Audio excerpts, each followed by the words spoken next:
history.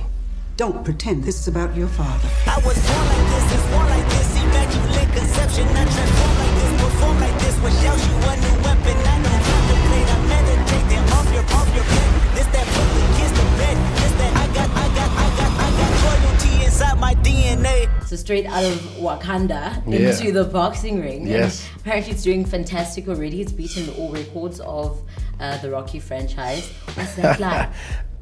Didn't know that one. That's news to me. But I think it was released like 2 hours ago. I've been literally on the internet stalking the movie and you. So yeah, you've beaten all the records. That's pretty cool. That's pretty cool. Yeah. I've been trying to stay away from everything. Like opening weekend, I try to stay away from numbers and all that good stuff, just to let the movie do what it's gonna do. But the responses that I've been getting from people here and from all over has been pretty incredible. So yeah, it's a good film. I saw the first one and I was blown away. There's only so many movies where you walk out and you feel like, oh my God. And this one blew me away completely. What was the pressure like going into a sequel? None. I didn't have any pressure, honestly. The only pressure is kind of like we put on ourselves to, what can we do different? How can we make it better?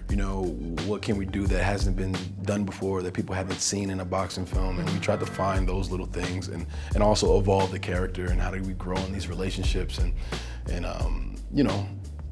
what's a proper villain for him? In the first film, there wasn't like a villain. It was like more Adonis fighting himself, through a lot of the movie. So we're trying to find a good way to bookend almost Rocky IV in a sense with his dad, in the Dragos and kind of bring that back around as a natural kind of opponent for Adonis. And yeah, so there wasn't any real pressure. We just wanted to make a great movie, We wanted to make a good movie. And it is a good movie. Thank you. I'm not a boxing fan per se, but this film got me. And I think it's the little nuances in the struggles, the everyday struggles. I know there's a scene where you're running and you fall.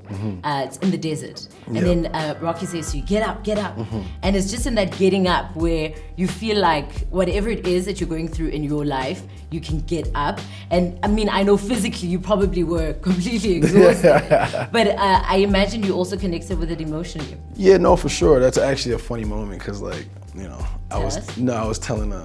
was telling Steven, in the edit, I was like, man, you gotta take that out. I was like, what? Because I felt like, it's like, is this a movie moment? It might be a movie man. Oh, it's, I think, my favorite moments in the whole movie. And that's what's up, because it was a battle. We would go back and forth about whether or not we were gonna keep that part into the montage or not, and it ended up staying in. And so I was wrong. He was right. It's like those cheesy motivational videos that you find on YouTube, but it's great because you're just like in it. Like your heart's in it, but you're like, oh, this is so cheesy. Okay. Why am I crying? Exactly. It was fantastic. What was it like shooting in the desert and having to do all of that work? It was that was fun. We were under a time crunch trying to get that stuff done. But it was a lot of hard work. Like pretty much remote locations. Man, it felt like we were shooting an independent film, honestly, because we were just moving the camera around, getting as much stuff as we could with a short amount of time, chasing the sun, trying to move from location to location, the timing of running with the car and the Mustang in the desert, and it was a lot going on, but it reminded me of doing like a small independent film for a couple days, so it was a good film.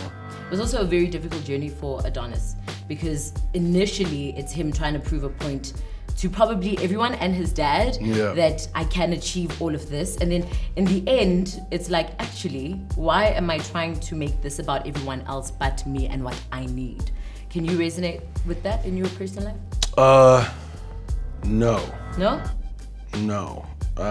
Me personally, I think a lot of my motivation has always been like the people around me, my family, and myself included.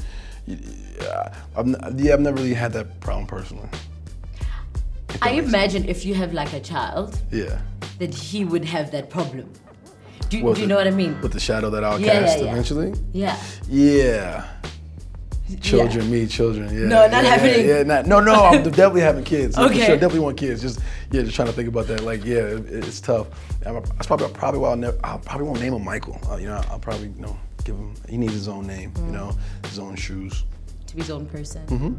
What will you take out of Creed? The biggest lesson? Man, girl, you get these questions today. And I'm sorry. No, it's good. I'm just trying to what would I take out of Creed? It's tough, you know, because I think, you know, we're still watching him grow. You know, we're still watching his journey, Adonis's journey. So it's hard to have a takeaway. But from the second film, I think, you know, Adonis's takeaway is, you know, finding out what's most important to him, what's worth fighting for. You know, and I think that is family and learning to do things for yourself, but not in a selfish way. Yeah.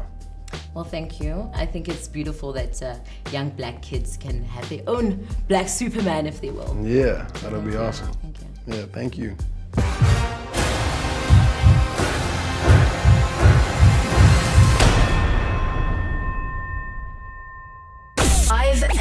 FM. Watch 5FM TV on YouTube. 5FM.